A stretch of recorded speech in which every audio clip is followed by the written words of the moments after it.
take the Southern Africa, for example. South Africa is big compared to Botswana and so on.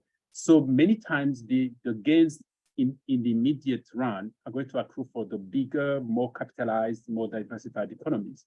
But there has to be measured built into the process so that the spillover get guided into the other countries. And revenue sharing has to be at the advantage of the smaller countries that are losing. So in South Africa, in Southern Africa, for example, they have a SACU, which is an arrangement for sharing customs revenue. And that's where the smaller countries get compensated for the losses. So that is something that need to work on a sub-regional basis. The question from Ademobola is about the biases that are normally observed in global governance of trade against products from Africa and products from developing countries generally, standards and so on. I think that's another incentive for regional integration, because you are likely to have standards that meet the expectations of your neighboring African countries than the US, okay? But at the same time, as you learn, you're going to elevate your standards so that you learn as you do, and therefore you improve your standards to match the international, because you also don't want to sell substandard products to African countries. So my sense is that it's easier to access African markets with your manufactured product. The cost is smaller, is lower in terms of accessing. You can make more profit, but also the red tapes are much less, and the bias and so on. In terms of taxation works if you can convince the taxpayer that it's worth to pay taxes.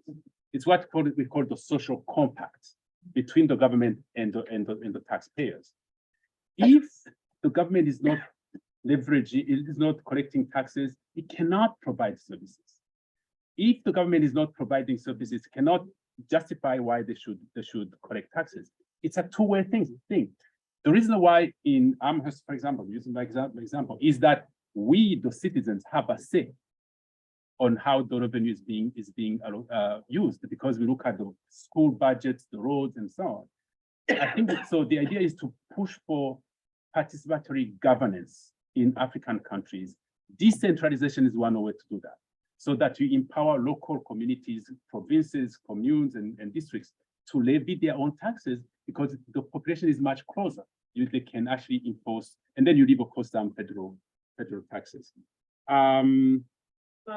Last question was this one on informal sector. The way you support the informal sector is, first of all, to try to understand it better. What do they need as far as services? Regulation. Because you don't want to over-regulate the informal sector, you kill it. You don't want to overtax it, you kill it. So it's a gradual process where you want to facilitate creation of informal businesses, help them to grow, and then as they grow, they get formalized. But many times people say, "Oh, let's go with collect taxes on these." They go underground, and you can't find them. Xenophobia is a big issue. I hope that the agreement is going to give a forum to discuss how Africans benefit from trading from each other. That your fellow African is not your enemy. He's not your again. You can benefit more by cooperating than buying adversaries.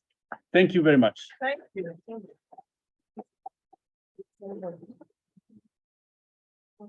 Thank you very much, Professor Lyons, for this very insightful and eye-opening presentation. We are very privileged to have you today, and we're glad.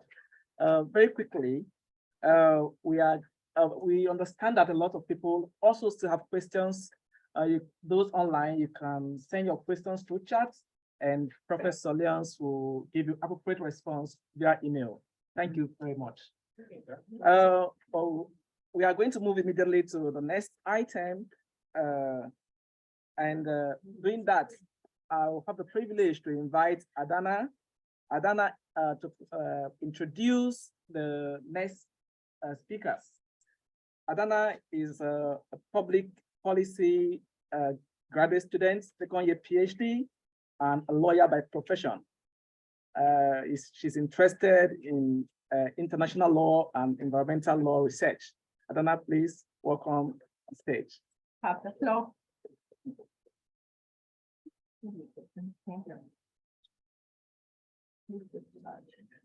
Thank you very much, Augustine. Without further ado, we'll go into the next segment, the roundtable, and to moderate this segment is Dr. Lemmy, who is an associate professor of economics at the Economics College of Liberal Arts, University of Massachusetts, Boston. He's also the director of African Economic Research Consortium, a Kenya-based capacity building organization that also provides a training program. The AERC training program is designed to augment the pool of economic research in sub-Saharan Africa by supporting postgraduate studies in economics and agricultural economics, and by enhancing the capacities of Department of Economics and Department of Agriculture, Economics, Agribusiness in local public university. Please, let's welcome Dr. Lemmy. Thanks so much. You're welcome. I'm asking to stand here. Okay. So just stand here. And we have, unfortunately, two of our roundtable speakers could not make it due to unforeseen circumstances. But joining us online is Dr. Simgumbe Mayeba, Assistant Professor of Africana Studies at the University of Denver. His interests are in urbanization, property rights to land and housing as interventions to the crisis of slums in Africa, foreign aid institutions as form of capital, as well as innovative intervention for ending poverty in general and urban poverty. He's the author of Globalization and Africa in the 21st Century and several articles on institutional capital and urban poverty, property rights to land and housing in Southern Africa, the impact of housing subsidies in South Africa, and the privatization of public rental in Zimbabwe. Dr. Mayeba, welcome to this segment. Can you project? Thank you. Thank you.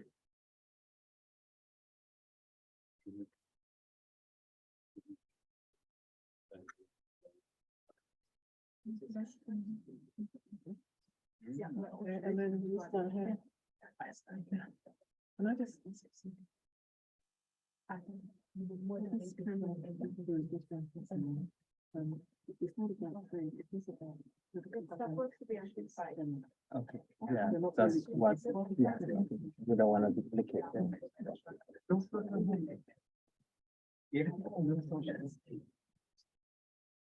Hello, can you all hear me? Yeah, we hear you. Yeah, okay, good. Thank you. Good afternoon. My name is Adunya. I'm here at the UMass Boston Department of Economics.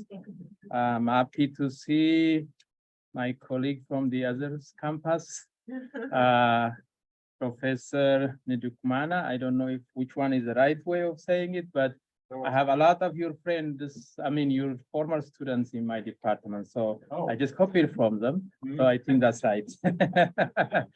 So it's nice to have you here for a wonderful presentation. Thank you. So some of you might saw me sitting there on my computer or my iPad.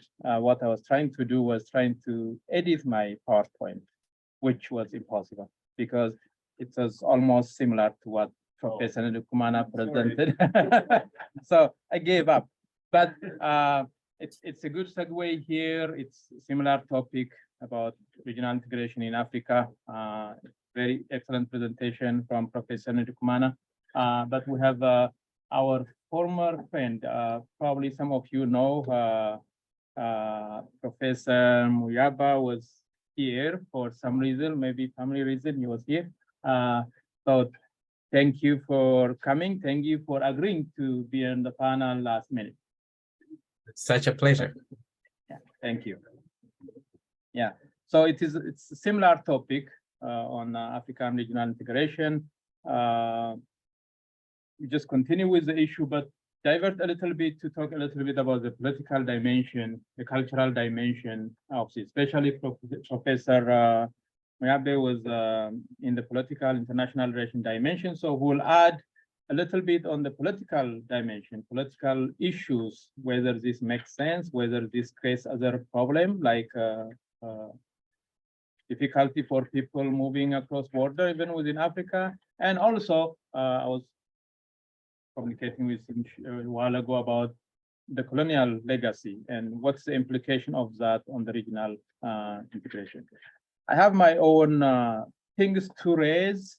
Maybe I didn't give a chance. I didn't want to use time from other people about the other issues related to regional integration. This is the time, yeah. One of the areas where issue that people raise is about existing regional integrations in Africa. There are a lot of overlap currently. Sometimes when I teach international trade, we call that the spaghetti bowl, where there are a lot of entanglement between a lot of regional trading integration in Africa. We have COMESA, we have SACU, we have EAC, we have the ECOWAS in the West Africa. So all these are existing now with different rules and regulations. So how are those regulations currently existing affect the progress, the potential gains from the free trade area, the bigger continental free trade area? That's one area. But there is also the issue of currency. It may sound easy, but probably that's one of the major areas again that affects countries from trading. I know, for example, Ethiopia and Kenya trade, but still each of them ask each other to pay in dollars, which is restricting. Even if there is a trade potential, there is still countries. But so far, Leonis, you know, Stephen from ECA, they interviewed on Ethiopian one of the newspaper exactly about this. But he was saying this should not be an issue. African countries should trade using African currencies. Because if the trade is both ways, we need the Kenyan shilling to buy Kenyan tea. Right? So right now it is very infant, right now it is very limited, but in the future, as he said, this will grow. Right? So to push this, we can keep talking about this forever, but let's push this to the political dimension. Give a chance in terms of how it will be challenging because of the political issue, because some countries are large, some countries are small, some countries are this side of the continent, some countries are the other side of the continent. Their relation with this Western countries is significant than their relation with other African countries. How this affects the success of the continental free trade area is one area I want to talk today. Right. So I think I talked enough. I'll give a chance to Professor Muyamba to give us a little bit of a highlight. What should we expect in terms of the political challenges, cultural challenges? Is there any remaining legacy from the colonial times that still affect the success of the free trade area that we're trying to push forward? So I'll give you a chance. Yeah, thank you so much. And I want to say thank you for the opportunity to participate in this event. I've really enjoyed the sessions so far. And as Professor Lemmy has said, this is actually a really good continuation from Professor Ndikumana's presentation. I have just a couple of points that I had prepared that I wanted to share, and which sort of one is sort of a challenge to the achievement of the AFCAFTA and just its effectiveness. I think, and this point has been made, but I'll make it in a different way. The first is to say, well, is the AFCAFTA politically relevant? Is it politically necessary? Is it necessary at all? And obviously there's the idea that it is necessary in terms of achieving the goal of Pan-Africanism, right? The African Union wants to create this single region, not just economically, but also politically. And that brings in, the idea of the one passport, which is in motion, being used by diplomats and to be expanded to everyone else. But from a political economy standpoint, it is also necessary in order to keep citizens from political unrest, and just to keep countries from political unrest. How is this? Well, Dr. Lopez in his remarks had referred to the issue of structural transformation and how it has been such a challenge in Africa, the idea that Africa is late. I just want to build on this idea that, right, structural transformation requires, that there is formal opportunities of work in the urban areas for it to happen. But what has happened in the experience of Africa is that those job opportunities, those formal job opportunities, have not been present, and yet we have this rapid, urbanization, people moving from rural areas to urban areas, and so without those employment opportunities, what has resulted is that we have this large informal sector. If we use, from the ILO, we know that if we use the measure that includes agriculture, it's 90% of African countries, up to 90% having living their livelihoods through the informal sector. And if we exclude the agricultural sector, we're still high at 70%. What this represents is quite a big failure on the part of African governments to provide employment, to provide jobs. And we have a big youth population who do not have jobs. And what that does is that then it creates these conditions for unrest. Professor Ndikumana referred to, the Arab Spring as actually having had its roots within this unemployed group. So, and we saw, particularly during the pandemic, how in South Africa, Malawi and Nigeria and Kenya, there were all sorts of demonstrations when there were shutdowns. And early on in the first month of the pandemic, actually, we saw that more people were dying from demonstrations than from COVID. And so, this and it expands to when we think about, issues of terrorism and just African security. We have seen research done, Dr. Kabandula, who is a graduate of the McCormick School, in her dissertation research did show how, terrorist groups are able to more easily recruit youths because of lack of these employment opportunities and actually providing them with a job and some payments.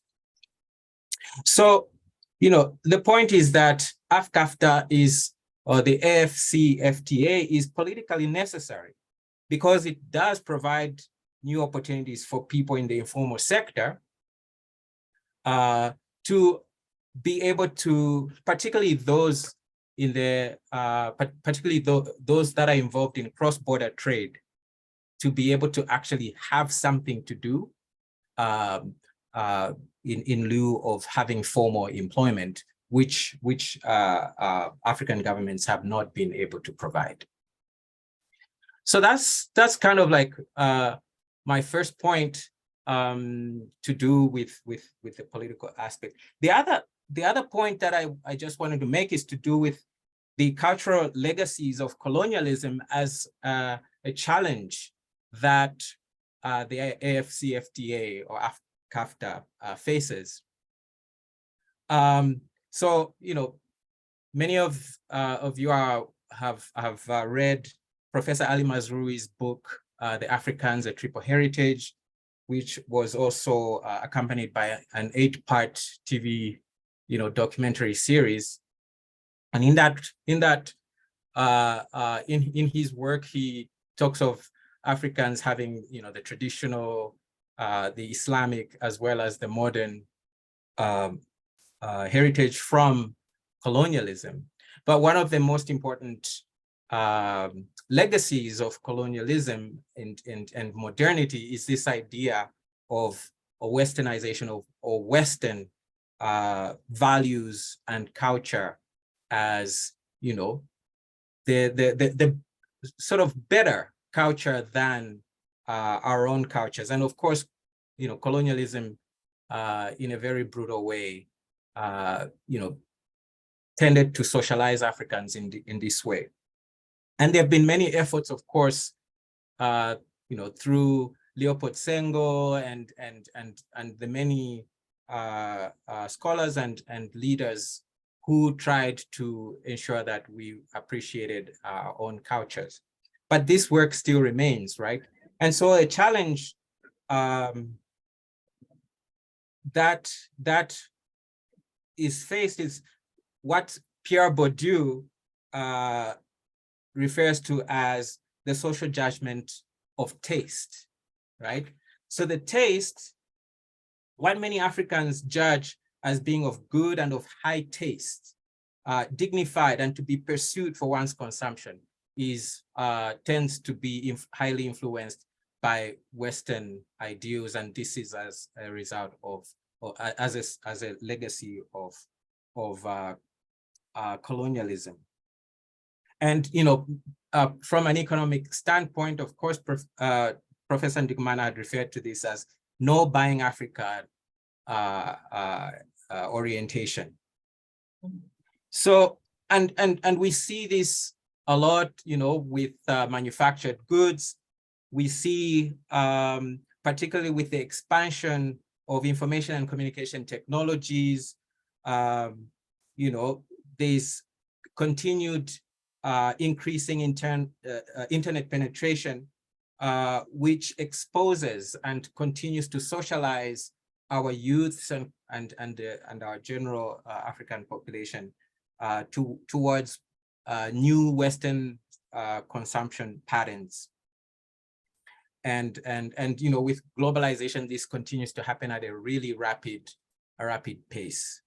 And so this poses a big challenge in terms of production of goods that are African and buying goods that are African, valuing goods that are African. I'm glad, that at least within the area of, music, Afrobeats, we have seen an appreciation of African music, but this needs to expand more in order for AFCAFTA to be more successful. Thanks so much, Professor Muyembe, for that presentation about the political dimension. I just want to add two more things before I open the floor for discussion. One is about the xenophobia, and Professor Nkrumah also mentioned about this. One of the objectives, the long-term objective of the Continental Free Trade Area is eventually to have free mobility of people across borders. Not now, it's not going to happen next year, but ideally, the plan is to have similar situation like what they have in Europe for people to move. Today, what happens is you cannot just move, but based on my readings, if you want to trade something from Kenya to Ethiopia, you just have to show certificate that is issued from your country. You are crossing border to sell this thing in Ethiopia. You are supposed to be allowed to do that. This is just business people can do that. Cross border will be safe now because you have a certificate, right? People say, okay, I'm here to sell based on this agreement. I should be allowed. Eventually, people should be allowed to move free even without trading, just for visit. Right? The one passport policy. So eventually, we may reach a point where it is no more xenophobic, where it is people are allowed, people are safe to move, people are legally can move around border. Second thing I want to raise is about the tax issue. The tax issue is important because I know in Ethiopia, for example, Ethiopia is one of the countries who has not yet submitted its tax book, the tariff book, and the government is still debating about it. So one of the questions the parliament they raised is, what about the tariff we lose? About the government gets 60% of its government budget from the trade tariff. So this is very important for the government. So they debated, still they have not submitted. But I have read, as Professor Nkrumah showed us, it's only like at most 15% of the trade, one country's trade is intra-Africa. So it's not a big number. It's most of the trade is with rich countries. But even that 15% made a difference. So one thing probably, maybe Professor Nkrumah did not have time to cover this is, there is the free trade, the adjustment fund, because the right name of it. There is a fund where countries suffer because of trade. If they suffer tariff loss or tariff revenue loss, they can get support from this institution, which is right now has about $10 billion in it. So countries can apply and can get support for that. That way, the tariff issue, the tariff loss issue, the tariff revenue loss issue will also be compensated. I don't know if that much. People are saying that 10 billion is not enough to cover all the losses around for the 50-something countries. But why this is tariff and people migration is important is it's related to the political issue, because governments are worried. Governments are still not sure whether they want to implement this because they lose the tariff revenue. But there is this fund, additional fund, plus as we expand tariff, instead of charging 10%, if you charge only 2% out of the volume, you can get more revenue. So they are not thinking that way right now because it is sensitive. They just, as you know, they don't want to change anything, but it has to come. Somebody has to make the hard decision to move this forward. Okay. Yeah, time. Can I open for questions for people to ask? Okay, you can raise question, anything political, cultural. I think you can direct your question to me or Professor Muyambe, or I think we still can ask Professor Nkrumah some questions, remaining questions, but I'll open the floor for questions. Also, Adana here to facilitate The questions. Okay. We don't have a working microphone. No, unless it is working now. Is there some light here? I don't. So if you could just project your voice, Yeah. it would be really helpful. Okay.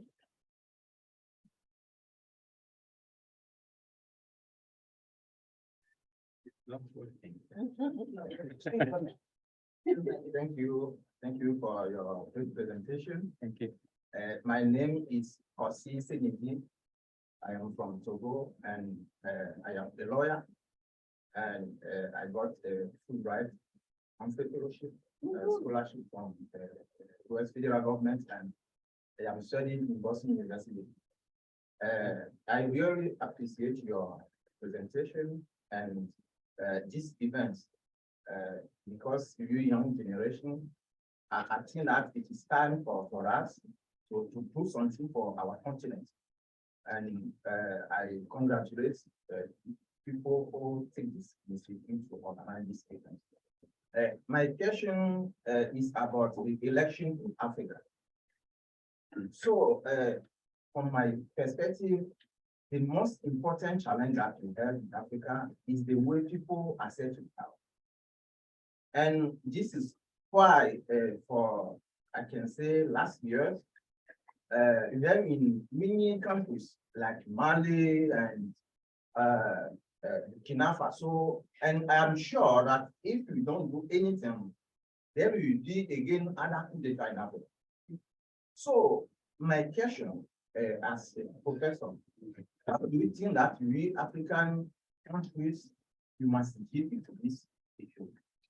I mean, must we continue, I can say, implementing the democracy, like we get it from the colonialism, that's we need to do something that reflects our reality in Africa and promote the development in Africa. Thank you. Thank you. I think we can let. Yeah. If there are more Yeah. questions, and then we give the we have chance plenty to of Professor. time, so, Okay, go ahead. Professor Muyamba. Yeah, thank you very much for that question. I might have not heard everything, but I think the question is to do with the continuation of implementation of democracy in Africa. So, I mean, I think a key thing to think about is the distinction between liberal democracy and popular democracy. And that distinction was made by Professor Claude Ake in his book as he was looking at how African countries were democratizing. I think what was important from there is that distinction is very important when we look at African countries and democracy. If we look at the Afrobarometer surveys, there was one that was done in 2019 that showed that actually Africans prefer democracy to other systems. So there's a high demand for democracy, but where we're having problems is the supply of democracy, and particularly popular democracy. The kind of democracy that has been pushed, particularly from Western societies, is liberal democracy, which tends to be incompatible with African countries, particularly when it comes to issues of LGBTQI+. The key thing is, how do we have democracy that is rooted in African, values and basically what the nature of the democracy that Africans are demanding. And so the short answer is yes, right? We should continue pursuing democracy, particularly for the protection of human rights, and also just for purposes of having that continuity in leadership, having a leadership that people actually want. There is demand for democracy, and that's important for the continuation of democracy in Africa.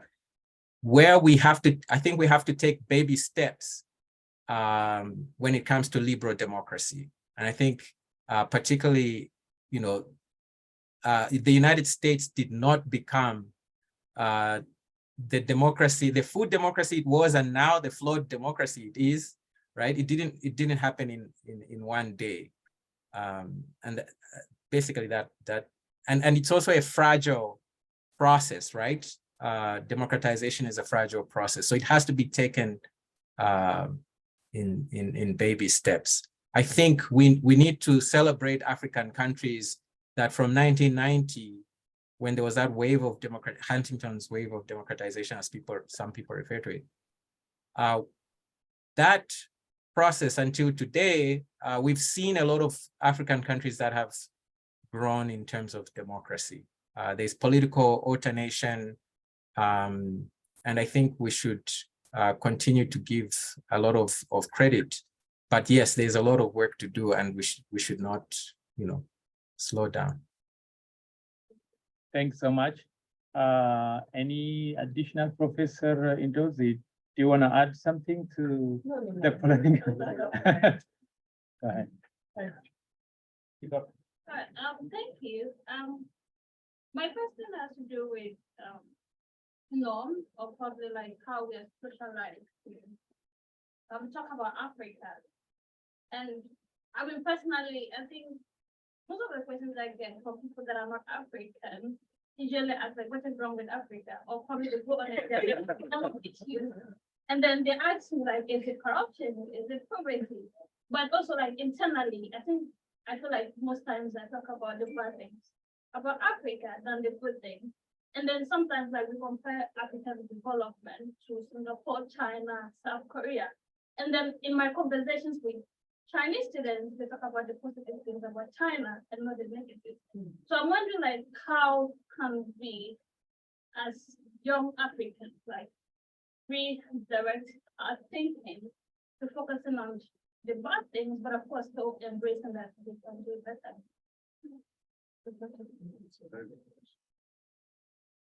Professor Miyambo, we come back to you again. Yeah. Yeah, absolutely. Let me give you a chance. Yes, of course. That's a good question. To the young, I think particularly for the youth, first of all, I would say if you haven't read the interview that Professor Kate Meager did with Professor Thandika Mkandawire in 2015, I think it was like Reflections of an Economist or something like that. Please read it, because I think there are a lot of insights that come from there. One of the key insights that the late Professor Mkandawire said was, the youths are actually making observations on the continent. Yes, they are comparing with the West, they're comparing with China, they're comparing with all these emerging economies, and they're asking why, why is it that we have not got the same kind of opportunities? We are not as developed as those other regions. And yes, this is a question that we've been asking for a long time. But for the youth, they are not tethered, right? They're not anchored to the general responses that we've always given, right? That it is because of the legacies of slavery and colonialism, or it's because of geography, or because of neo-patrimonialism and clientelism. It's because of conflict, or the economic crisis that took place from 1970 to 2000. All of these are not reasons that weigh down, the youths. And they've got really great opportunities, particularly with digital development in information and communication technologies. And they are being highly entrepreneurial. So there are a lot of, for the youth, I think those excuses that we have, they might look like excuses. I teach on them, so I see them as reasons to critically look at. But to the youth in Africa, these things are looking more and more like excuses, and that they have to do something about it. So I think with that also comes the belief that Africa can really be great. And I think that is that the youth are really where we have a lot of hope because of their not being tied down. And the narratives, you know, the Africa Rising narrative has actually been good in many ways, depending on where you stand, of course, on the topic. But I think it's been good. I think with what we are seeing in terms of demographics, that, you know, unprecedentedly, Africa is going to have 2.5 billion people by 2050, right? We have 1.25 billion people right now.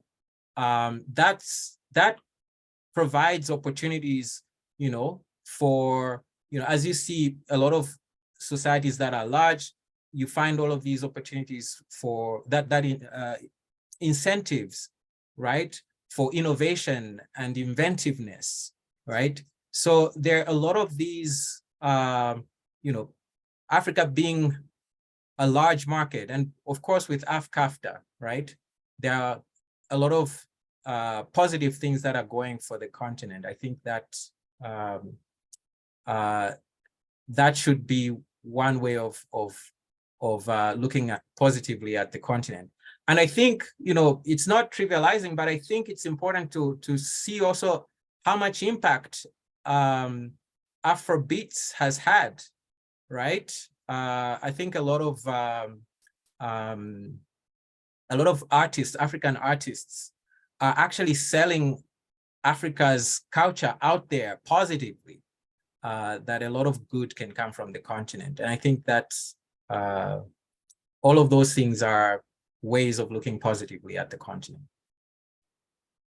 Thanks so much. I just want to add one quick point on this. Probably most of you, all of you heard about the potential of youth, the size of population in Africa dominated by youth. So a couple of years ago, I was in Kenya teaching PhD students from all over African countries. At some point, I was talking about the West and China. So I asked them, about 10 students, PhD students in class, I asked them, okay, now we read about what China brings, we read about what the West brings, or at least we know the history. Which side are you? Which one do you support? Which approach is good for Africa? 9 out of 10 say China. So I said, okay, no, you guys are rushing to decisions. So go home and read something and come back tomorrow, and then we'll talk about. Next day, it's only one student from Uganda who brought some document like how China is doing this bad thing. So how do you vote for China? This is not good. We have to go with the West. This is what's happening. 9 students say no. We have seen what China is doing, all kind of mess. But I see the library here. Where I was, there was a library in Kenya where they built, like in less than 1 year, they built the whole library. And at night, even sometimes we couldn't sleep because they're building the library there. So people are saying, no, I see the road, I see the hospitals, I vote for China. And one other story is one of my Korean friends, usually like foreigners tell, oh, what's wrong with Africa? What you guys should do something. And he told me, no, I will tell you how Korea succeeded. I'll tell you what you have to do is to teach your people. I said, okay, that's like takes a long time to do that. Yeah, we can teach that a lot of schools, but my perspective is, I think mostly, I don't know if that's the right one. The old guards are dominating the politics in African countries. So they give you the narrative. They want you for their vote, and then you rush. There are music, and then you vote, right? You are not bringing your own narrative, your own story. Okay, no. This is what we want. As a youth, in the future, this is what we want. Not like the same thing. They say the same thing that you want to hear after election. We know what happens, and even if that election is right. So my advice to the young Africans, you have to organize yourself. You have to have your own genuine, long future looking narrative of yourself. What's right for this country? Okay, if education is the best, I want to see in next 5 years, these many schools, good quality schools. Somebody mentioned about how the public schools are really, really bad. It's all over. It's not just in your country, it's all over. I can tell you in Addis Ababa, Ethiopia, for example, out of the households who live in the city, 76% of the households send their kids to private. 76%. The city is big, they're getting a lot of money, they are supposed to provide schooling. That's the least thing government can do. No, the schools are like, no, not good. All the parents, when they ask, no, I want my kids in a private school. At least this basic thing, how many people can afford a private school? Okay, in big cities, maybe, but you go to rural area, how many people? So basically we're like destroying the generation. We're not preparing them for the right thing. So the youth should think about, okay, what's the key? How do you motivate? How do you create your own narrative? You create a generation of educated people, and then you create your own narrative. So I'm not trying to separate you from the old guard, but we do not, if you believe we did not get anything from the old guard, come up with your own narrative. That's the right thing to do. Okay. If you still, yeah, I think we have time for that, right? Just One question. question. Okay, go ahead. So Dr. Mayeva, you talked about how people separate Africans are trying to separate or trying to anglicize or westernize everything coming out from Africa, right? And how it isn't good for the narrative of Africa. I wanted to say that, but what you see, it's really not an African problem, because what you see is actually being stereotyped by other people like Western world. A typical example is after spending 6 years studying in Nigeria for maybe like a law degree, and you want to come to do your further studies, they ask you to TOEFL. Well, you did that education in English, right? But they do not want to, they don't believe that English you studied was English enough for you to be admitted to further studies. So that is why you see people try to divest themselves from anything Africa, so that you rather say you're from the UK or from your France, so basically you're trying to divest yourself away from Africa, because anything Africa is actually looked upon as like something like a plague, right? So how do we help that narrative? Because it's a reality, it's something that everybody Africans are faced with everywhere. You're African, and everybody like have to give a second guess, like, okay, and do you really think that was actually good enough? Even if your English is actually better than people who else that So it's something that we actually have to deal with. It's not an African problem. We have to deal with the reality. And people try to survive by maybe try to westernize it, or something to make it more palatable for people to be accepted. That's the problem. What do you think? Okay. That's a very good perspective. And yes, I agree that look at us professors when we are teaching an American audience, right? Or when we're giving our job talks, we use our American accents. So I understand that, but it's a it's a difficult issue to deal with. Frantz Fanon, right, in his Wretched of the Earth, talks about decolonization as a violent process, right? There's the idea of the process of colonization was a violent process. That violence, of course, he's not talking about it just from the physical side, right? He was a psychiatrist. He is also talking about it from a psychological perspective. And the whole process of decolonization is psychologically a very, very, violent process, in the sense that in your mind, you are actually giving up what you have learned as who you are or what you ought to be, right? And so I see it when I wear my African attire, I am treated quite differently within the corridors of the Cobell School than when I'm dressed the way I'm dressed right now. So right now I'm dressed in my Western attire, right? And I'm more accepted that way. But when I'm wearing my African attire, particularly if they have got it's really black, right? The way that my interactions go, sometimes they can even be quite aggressive.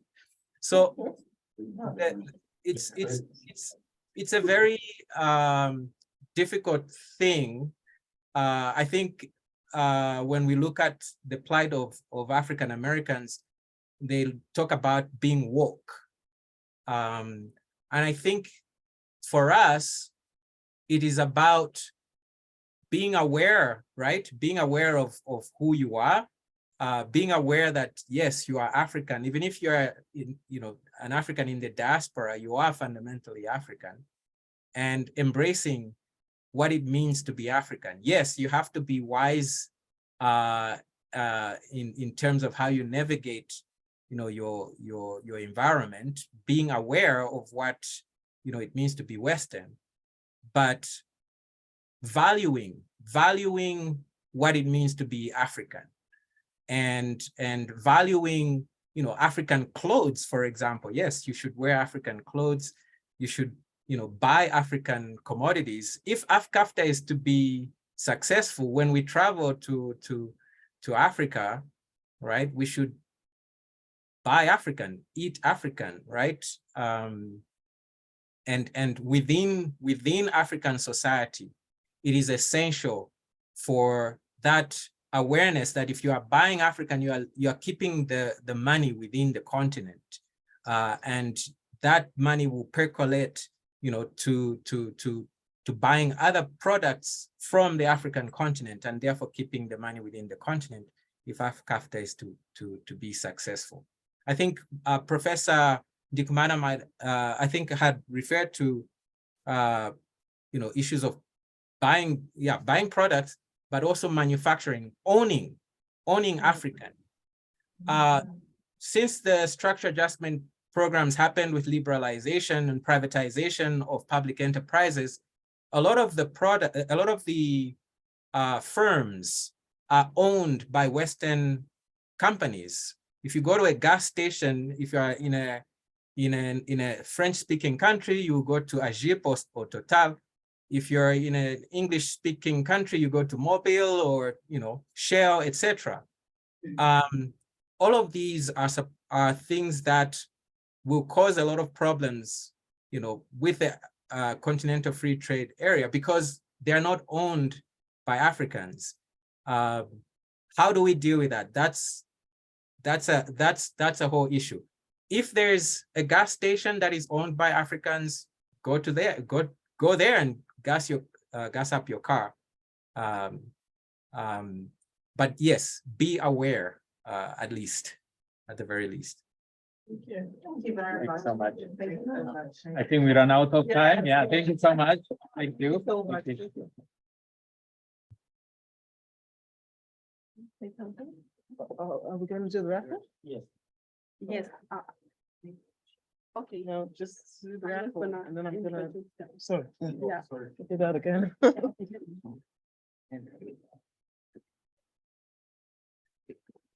Okay. And also, what happens if the winner is not in the room right now? No, and No, some of the telephone numbers are on the tickets. Okay. I think that we should, the winner has to be in the room. That's what I was thinking. Yeah. That was the deal. Yeah, but we do it at the end, so Yeah. keep drawing until we get a We winner. get someone who's in the Okay, room. all right. Yeah. All right. Thank you. Well, thank you, everyone. We're not closing yet. We still have the evening gala, so don't forget that. And we still have this raffle of my book. The students, decided to do this, and I was happy to donate my book. It's called the Africa's New Global Politics, subtitled Regionalism in International Relations.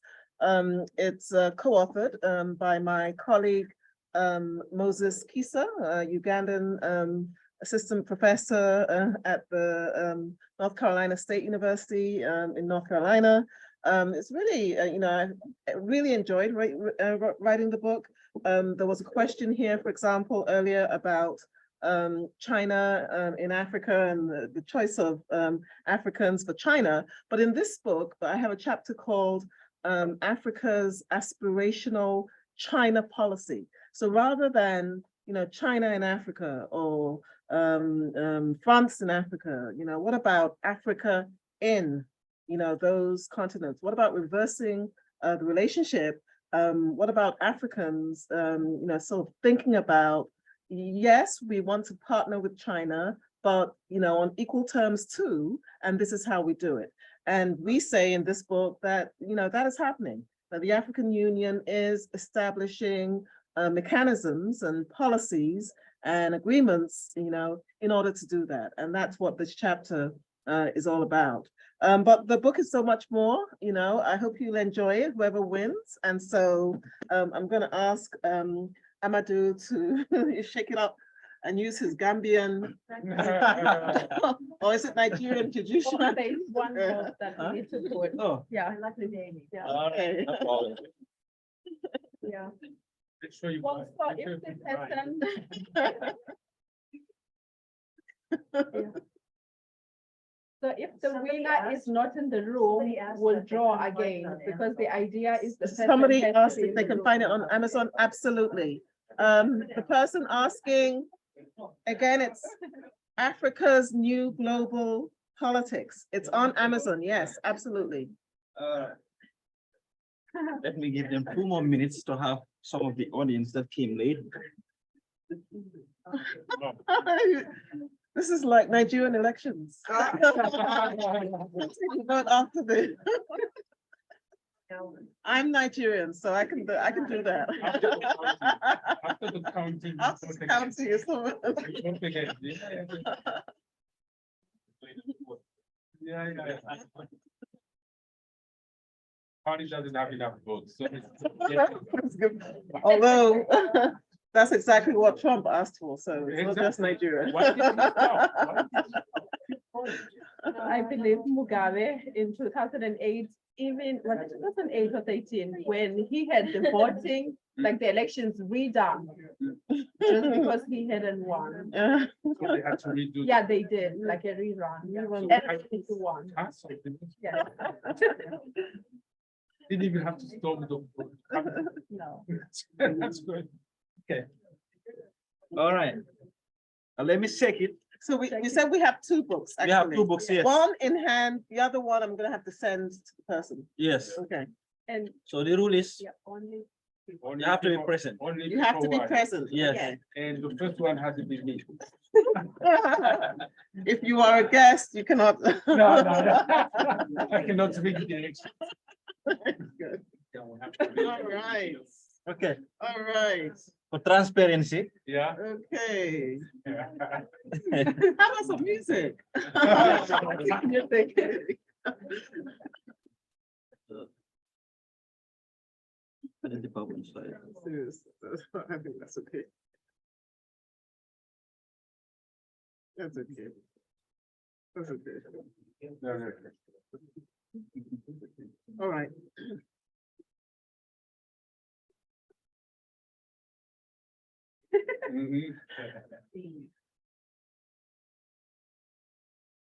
Professor Banwo. No. But Professor Banwo. but unfortunately, Yes. He's not he here. is not here. Yes. Yes. Oh, Going, yeah. going. Disqualified. Okay, go ahead. Taking.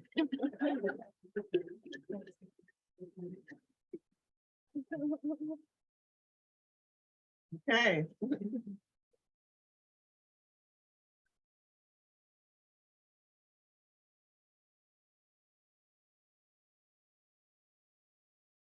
Patrick Naya.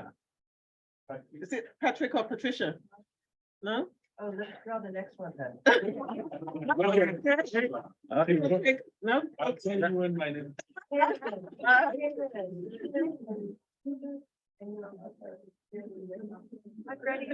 I can see all us praying. Yeah.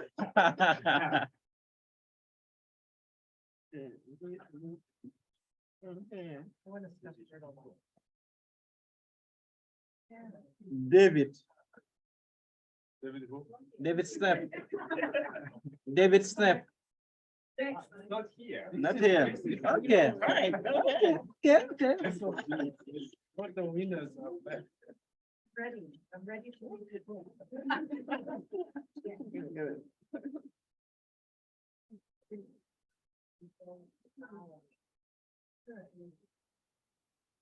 Arjuni Brotisin. Huh? Adrian? Arjuni Brotisin. Okay, Oh, okay, okay, okay. I think rule is fair, huh? Yeah. I want to borrow.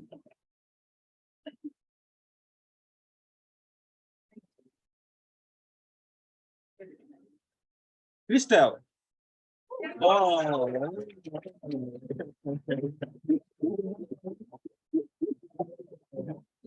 Congratulations. Thank you, so congratulations. Thank you so much.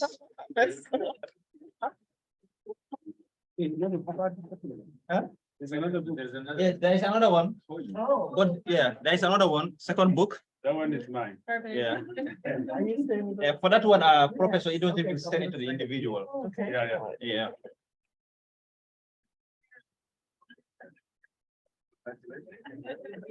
Want to borrow it? Michael Laffan, not here. Oh, he does. That's his card. Okay. Oh, that was what the Irish guy? Mhm. Zen M. Julian. Zen M. Julian. Good. Karen.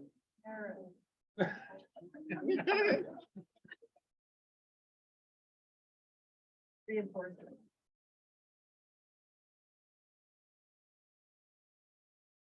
Is it Viviana Romero?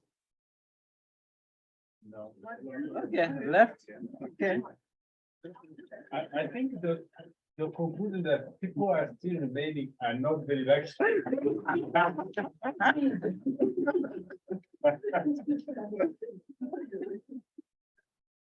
William?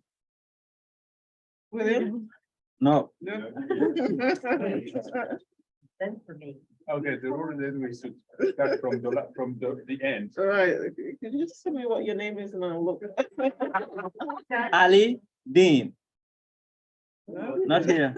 Really funny.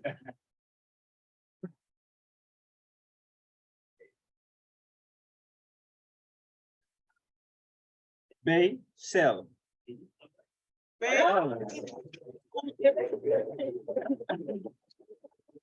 Gender balance. That's true. Huh? But it says it's gender. It's gender balance, huh?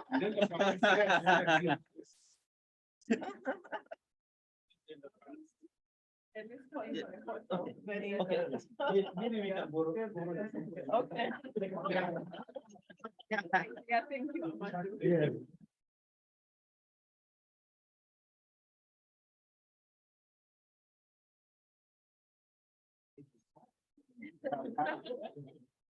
Thank you.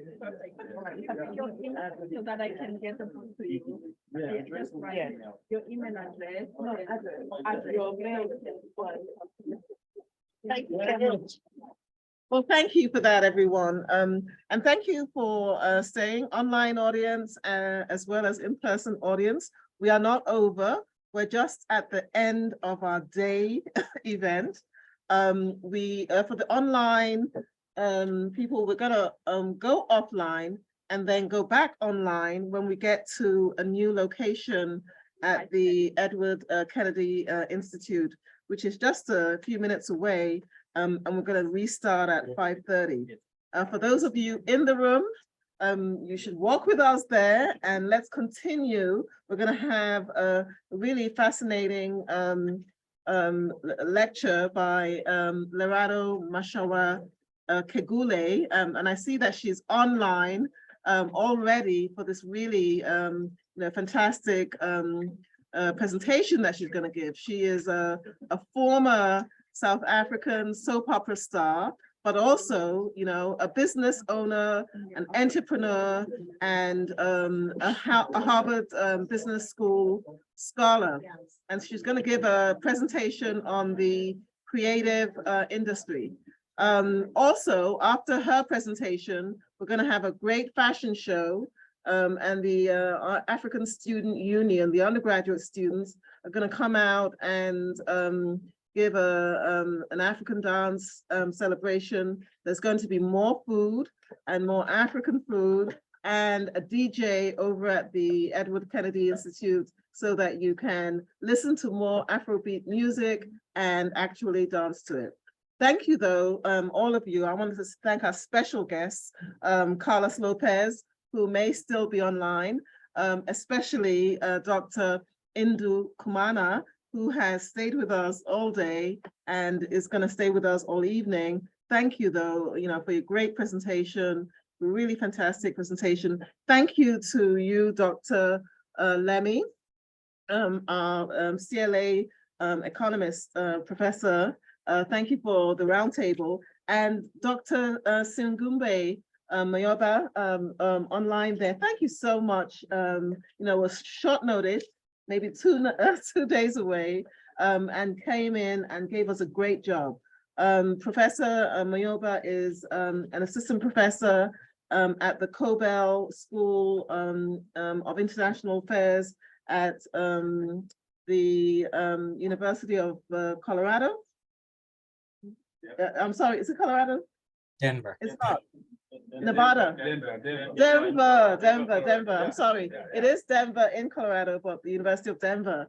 No, thank you so much. And you're absolutely right that his colleague, he mentioned his colleague, Dr. Kabandula, is also his wife, who is also a graduate of our school here at McCormick School. So we know Dr. Mayoba and Abigail very well. Thank you so much. I wish you could join us at the gala this evening, but next time we're going to have you in person. Thank you so much, though, Sigurd. Thank you. Okay, thank you all. Okay, so let's go over to the EMKI and continue.